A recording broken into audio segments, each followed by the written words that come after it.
welcome to our BrainFood Book Club. Our BrainFood Book Club is basically a monthly virtual book club that we created in order to be able to read business books and discuss.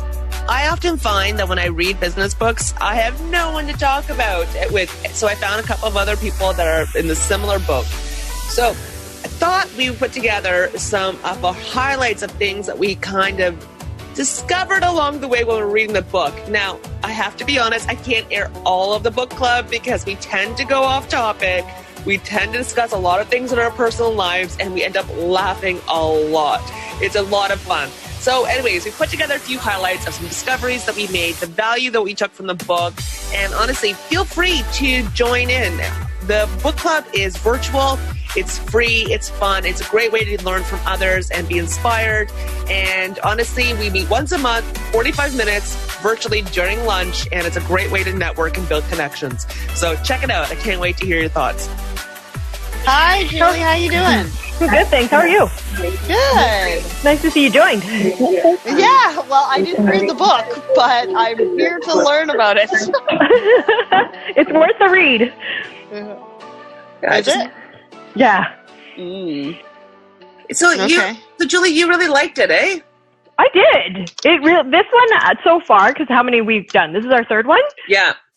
This one resonated with me the most, just because of the things that are happening in my life.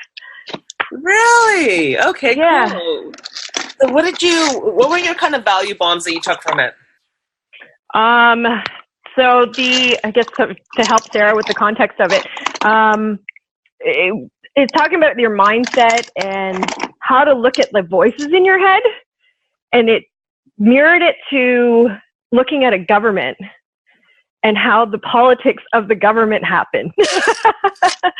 And then I was like, that's a really good way of looking at it, because you've got your stubborn ones.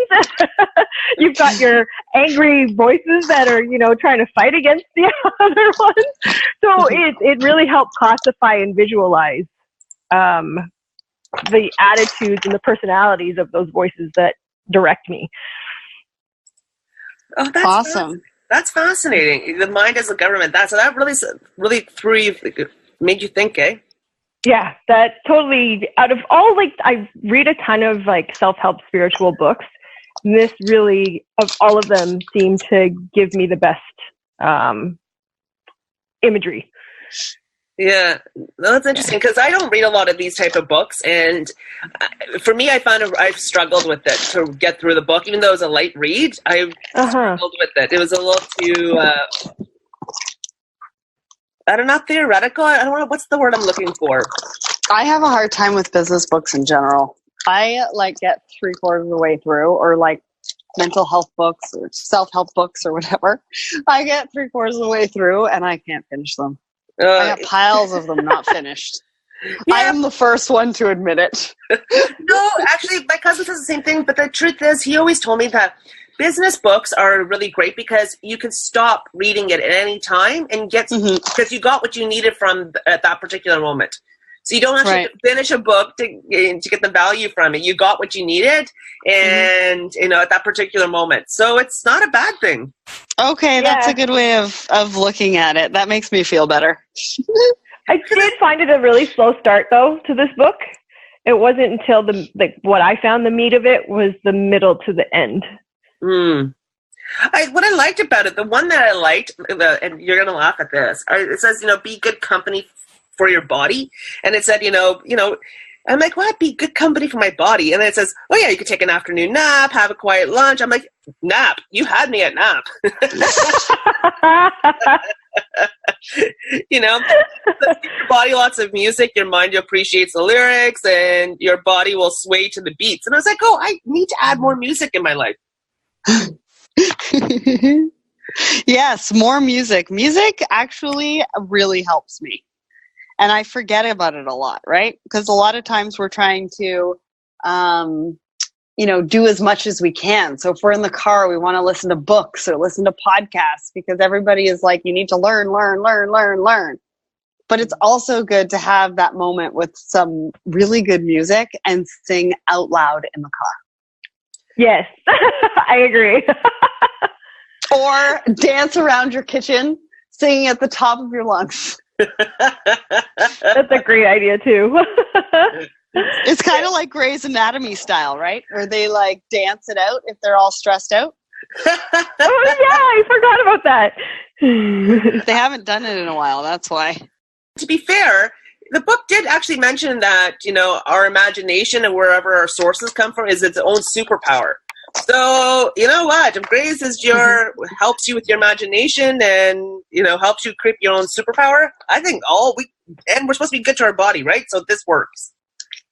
Yeah, well, honestly, my downtime it's just mind-numbing TV. Like, I have to. That one was not mind-numbing, but mind-numbing TV is usually my go-to. Oh, I've got a lot of those, man. Yeah, me too. Like, Big Brother is my favorite of all time. Did you watch the celebrity one? Yeah, I watched them all. Oh, okay. I hadn't watched it in a long time, and I ended up watching the celebrity one, and that was so good.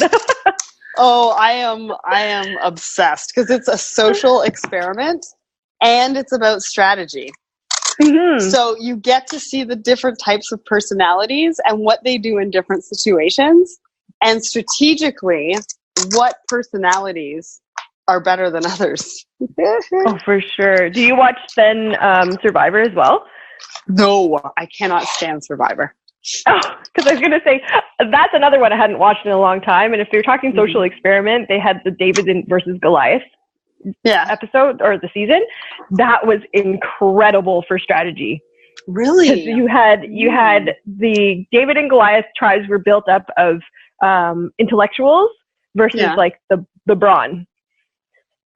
So the two groups were going against each other, and just so dynamic of how they played against each other was insane. Yeah. It was the best season I've ever seen. So, okay, I'm just going to do something funny here. I'm going to bring this back to the book for 1 second to show that we each had different interpretations of the book, and that's what he was talking about. It's a personal lens. And that's the same in life. So, and that's what happens is we create a story around our opinion of the book. So we create a story. I like it. I didn't like it. It hit for me for this or it didn't. And that's the same with all these movies. And that's, to me, that's how I kind of roughly interpreted his kind of view of things. Interesting. Yeah. Huh. I think that's the thing. Also, this whole thing with this book, right? It's talking about, and to Jessie Lynn's point about examining what you are and what you're not. And I think what we're saying is that we've got so much going on in our lives. We just need something for us to take a release. Yes, we do. I would totally agree with that. Like, everything else is everything we've got to control, and these TV shows or whatever it is something that they get to tell us different story to us. We get to be the participant as opposed to leading whatever it is. Like, whether it's the kids, the family, the job, the whatever, the business. Like, I think that's, it kind of reminds us of that. So to, Jessica Lynn's earlier point about the perception of different things, what we all took from it. Jessie Lynn, Julie loved the book too. I heard, and so, Julie, I was saying earlier, this is a lot of kind of the premise of when I'm coaching. It's kind of touching on basically there's a personal lens that we look through. And when you understand that that's a filter in how you see things and understand things, it kind of makes you more accountable and also kind of more empowering. Because basically our thoughts create our feelings. We live in a world that's thought created. And nobody can jump inside our heads and tell us how to think or feel. That comes from a story that we so that's kind of how I was looking at when I was reading it. I didn't like it as much as I liked his 4 agreements. Oh, it's the reverse for me. Oh, interesting. Yeah. See, there you go. I think that has to do with the stage of where I'm at with this stuff too.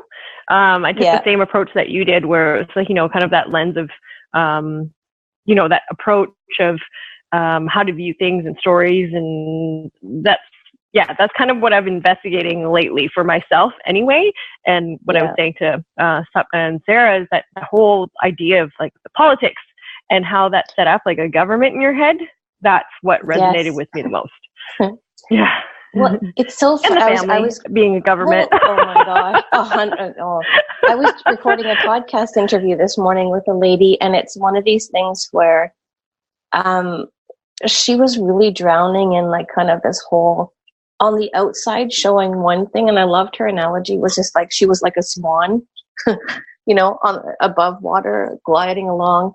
But underneath, she was just paddling, and she was like fighting and often how we don't show on the outside kind of what we're feeling on the inside. Like, Sapna, we've talked before about imposter syndrome. And and it's one of these things too, but again, that's all thought created. Imposter syndrome, I cannot get over how much it impacts everybody. Well, so, yes, and this is I brought it up with this person this morning because so many people I worked with this weekend, our whole conversations were about not being enough, like as an individual, as a friend, as a daughter, as a partner in business. Blows my mind, and it just seemed to be. It came up in every conversation that I had.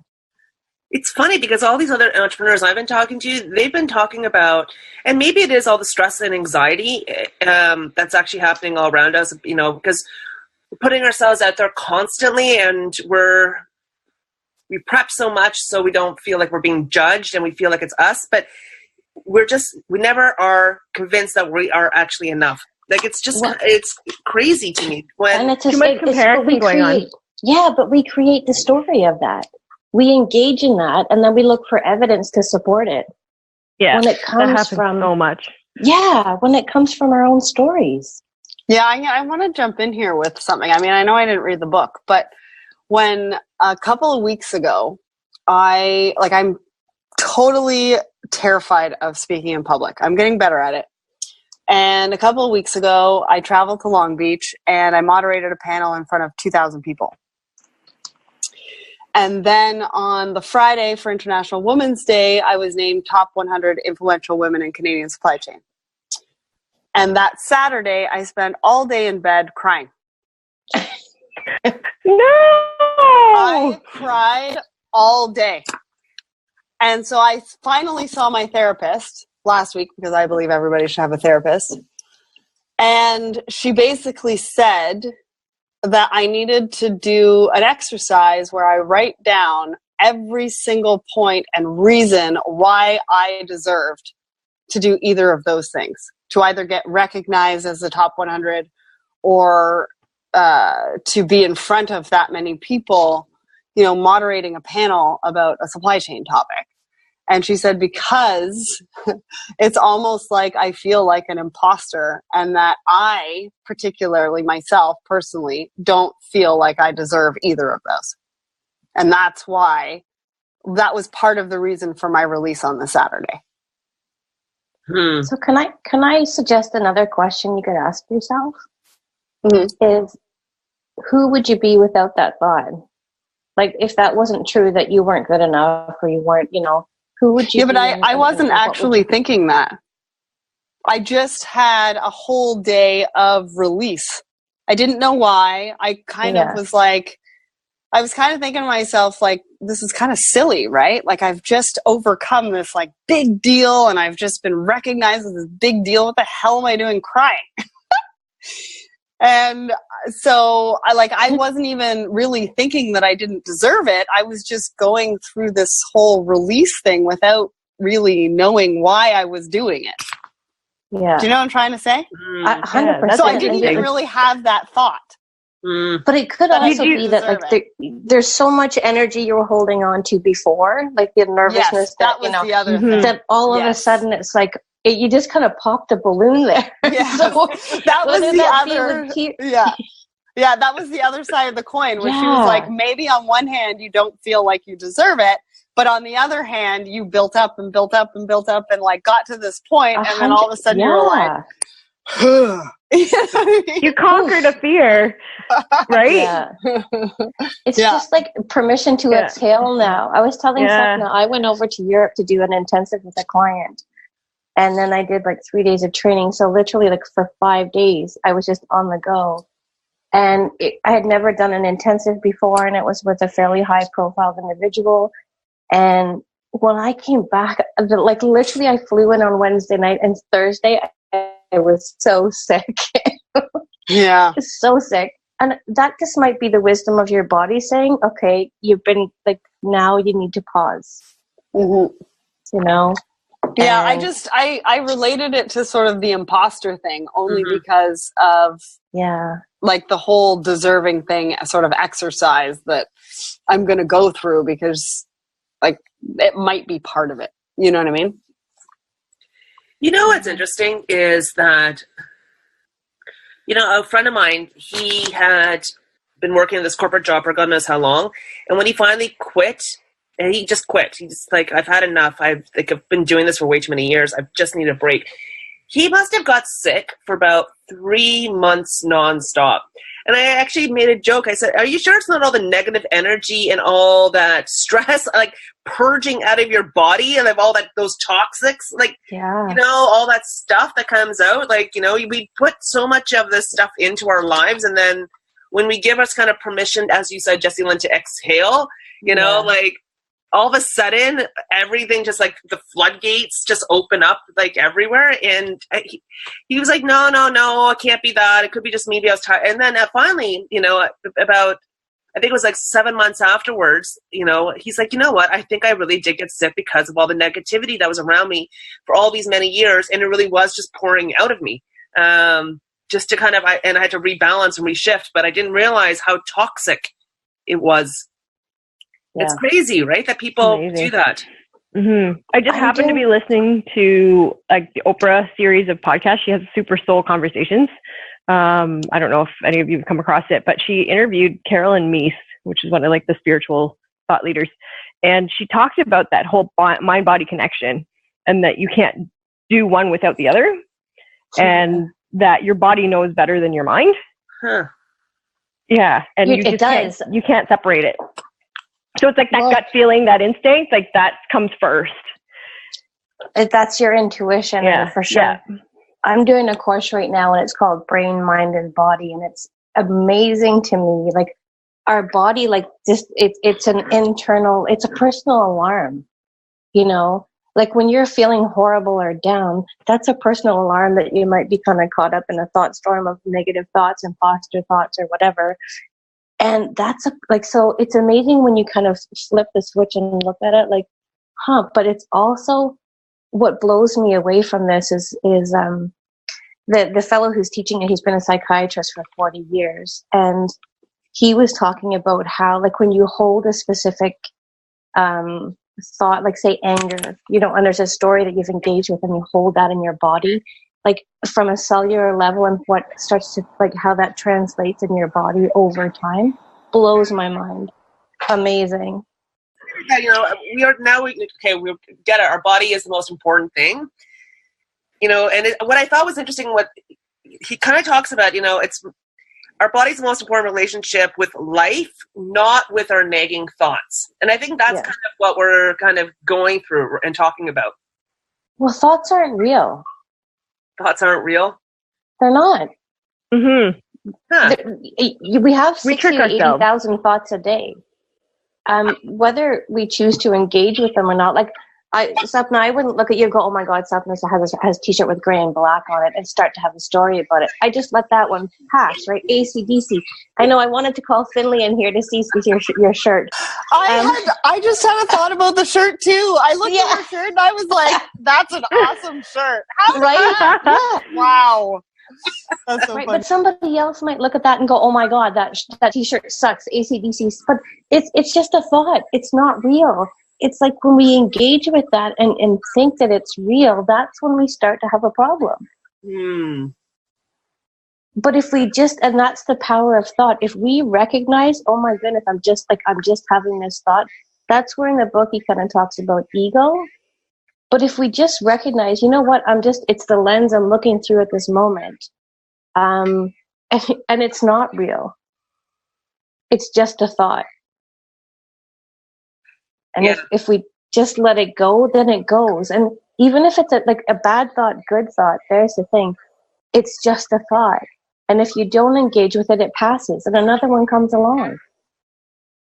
Yeah. It's like someone you don't want to have a conversation with, right? You just ignore them and then they'll go away.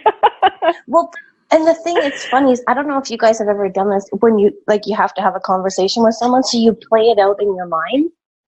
And then you have like a physiological response from the whole conversation that you're making up in your head. Again, it's all made up, but we have this response to it. I've totally done this. It's like, oh my God. When I used to be in the government and I used to have a difficult conversation with my staff, I'd be like, oh shit, sit there. But I would engage. I would already know what I was going to say, what they were going to say, and this is how it's going to play out. And yeah, it's weird. See, I never did those. That really? Conversation was going to play out. I just knew what information I wanted to share and just went with the flow.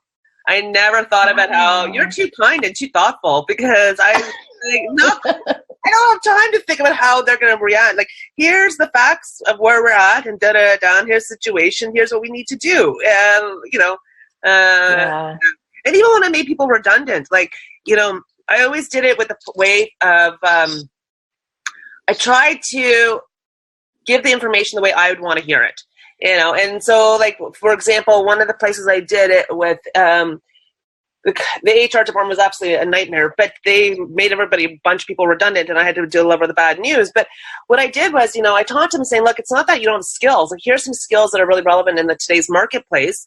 And actually, I've already called a couple of recruiters, and they've already said that they'd be interested. And they're actually at a coffee shop around the corner if you want to go and talk to them.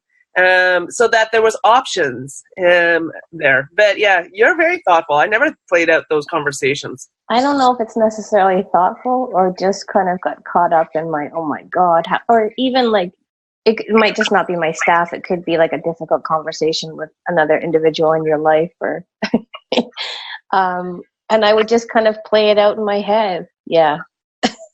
Yeah. No, I do the same. I get way ahead of myself. Right. I play out this whole entire scenario in my head before it happens. Yes. Yeah. And then we feel from that, and but that's the thing. Thoughts have absolutely no power except for the power that we give them. Well, Sarah, do you do conversations, role play conversations before you have conversations? With myself. Yeah. I'm so bad at it. I keep it all in my head. And I got to get better at like writing it out, and a lot of them are, because I don't do very well with confrontation, and I try not to turn it into confrontation, but sometimes you just really can't help it, because some people are just assholes. Yeah. And you've got to be able to tell them. Yeah. Right? Because you can't hold it in. You do. And you don't want to tell them that they're assholes. But you got to tell them in a nice way that they're assholes, and this is what you did to be an asshole. And so I go over it like 20 times in my head, because I'm like, oh no, that version is probably not PC enough. Oh no, that version is probably not nice enough. Okay, so we need to like change some words around and maybe approach it this way, and it drives me crazy. That's really nice, man. I just say it. Yeah, that's gotten me in trouble way too many times, and people don't talk to me anymore. Yeah, but I think I always write things down to begin with, of what are the key things and what are the next steps and whatever it is. Like, even if it's anything, like, like I have a conversation coming in front of me, because I've noticed that one of my friends, they are never honest about certain things, and so that's how they always keep their hands clean. And that's about how they deal with things. And I'm like, but honestly, you can't do that, because that's enabling bad behavior on other parties' sides, because you're not saying anything. And so, like, that's going to be, I already know what conversation is going to happen. I haven't rehearsed it, and I just know what the story is, what I want to kind of articulate about. Okay, then let me ask you, how do you stay friends afterwards? Because every single time that I have had this discussion, and I've been truthful, and I've given them, maybe some examples, and tried my best to be, as nice as I can about it, people don't talk to me anymore. Yeah, but I'm okay with that. I'm actually happy to purge a bunch of people from my life these days, because with my friend Laura dying, I have now classified people in two groups. They either feel like they're home to me, or they potentially could be feeling like home to me. And home to me is that I feel safe and secure, that I can say anything, and there's so much love that it's fine. Mm-hmm. And anyone else, I'm like, forget it, because I don't feel comfortable with you. And after so many years that we're not comfortable, I don't want them. Yeah. Know? Like, I don't want to be thinking about them 24 hours a day. Yeah. We don't have enough hours in a day to be thinking that way. That's true, because if they get like super defensive and upset about what you're saying, right? It's in a way very selfish of them to think that they're right. Yeah. And not compromising or understanding your point of view. Yeah. Well, I feel like I go through these scenarios all the time. Yeah.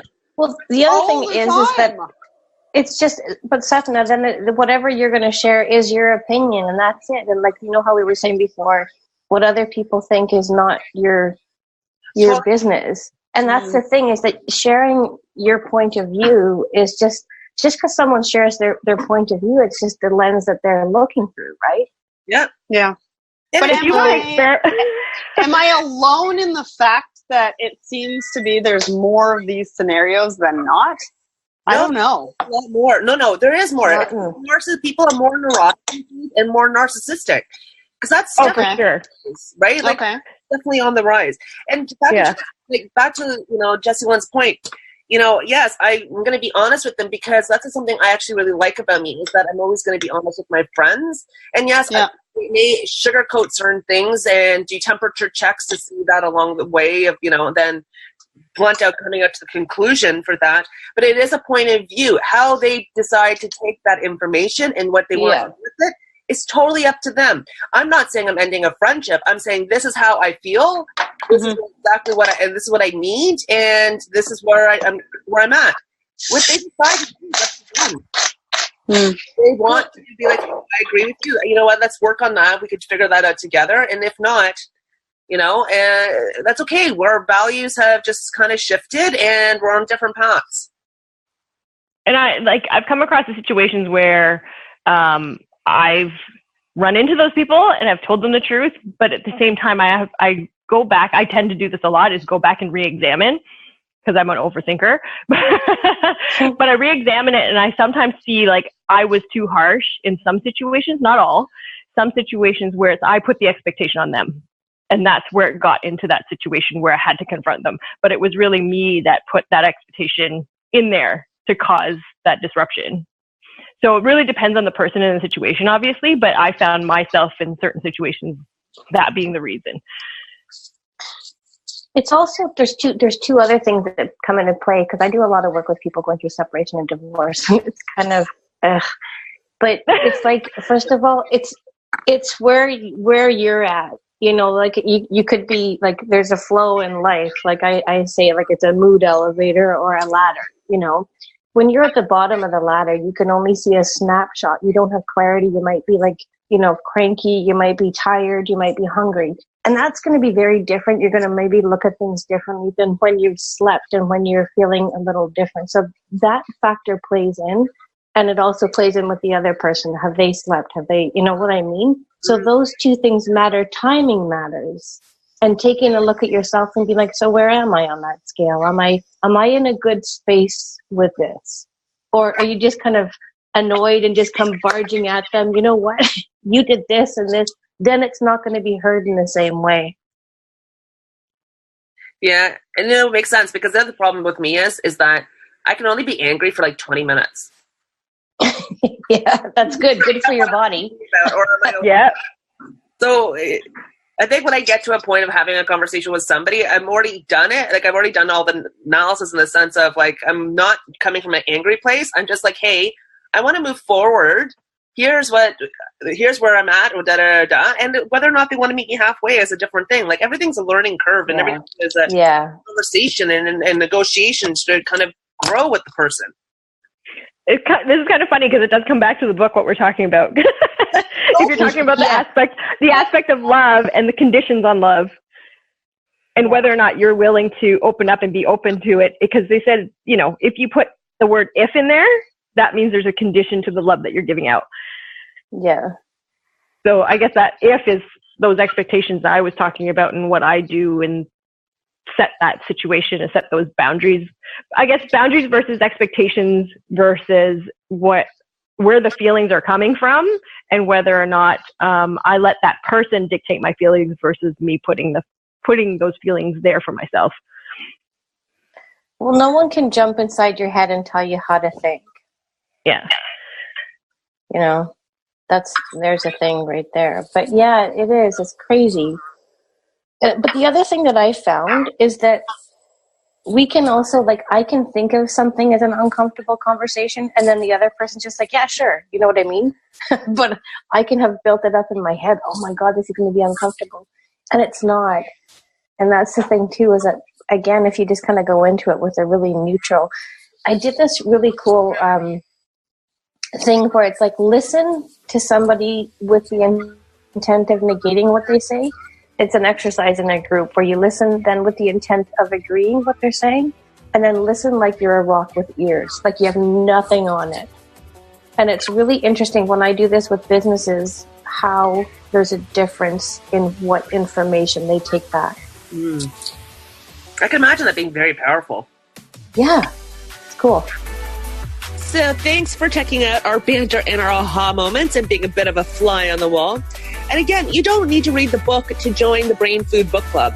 We honestly just meet once a month, 45 minutes. It's virtually during lunch hour, and it's a great way to connect with others and talk and learn and be inspired and even get energized.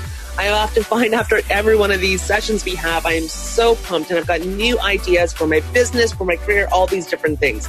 So again, feel free to join. It's free. It's fun. It's a great way to share. I've added the link inside of the notes here. And honestly, feel free to share with others that might just need a little extra juice in their mojo. Anyways, can't wait to hear your feedback. Cheers.